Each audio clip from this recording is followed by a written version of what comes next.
UX questions. Your user experience questions answered in 3 minutes or less.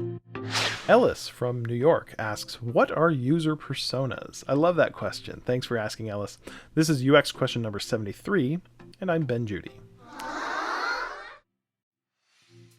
What are user personas? Well, personas are made-up user profiles. They're usually short documents, just a single page. You create them based on user research, and they provide an archetype or a representation of a typical user of your website or app. User personas serve to unify a product team around a shared understanding of who the product is for. A good persona captures users' needs, experiences, behaviors, and goals. As I mentioned back in episode 65, bias is a problem for UX practitioners. I'm naturally biased to assume that other people are like me. Building understanding and empathy takes some effort to think about and feel what it might be like to have different knowledge, different abilities, different needs. A good set of user personas will help a product team counteract and overcome bias. They help us build empathy and design better experiences for our users. Personas make the entire design process more focused. They can help guide ideation exercises. They can help save us time and money on testing because if we design for the personas, we're hypothetically already passing the usability test.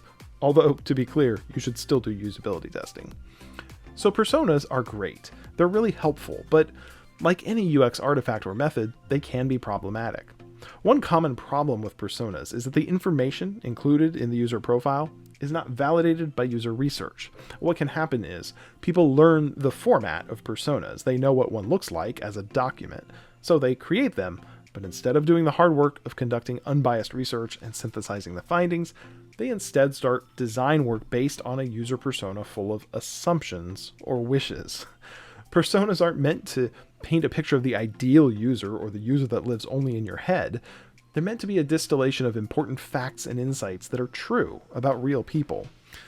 There's much more that can be said about user personas. I've included links to some really good articles in the description. Be sure to check those out. Before I finish, I'll briefly mention another potential problem with personas is that they present a narrow picture of who your user is. Whatever information you include, their likes or dislikes, abilities and disabilities, preferences and traits, all necessarily means you are excluding people who aren't like that.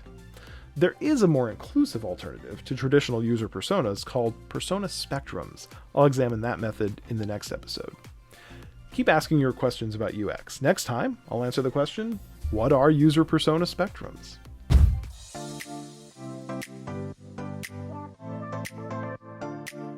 Hey, it's Ben Judy. Thanks for listening to another episode of UX Questions. Be sure to check out the website at uxquestions.com. That's where you can ask your question, and I'll put it in the queue to answer in a future episode. There's lots of good stuff at uxquestions.com. You'll find full text transcripts for each episode, along with links to the latest YouTube videos and audio podcasts. There's info about sponsorship opportunities and how to get your personal message inserted into an upcoming episode.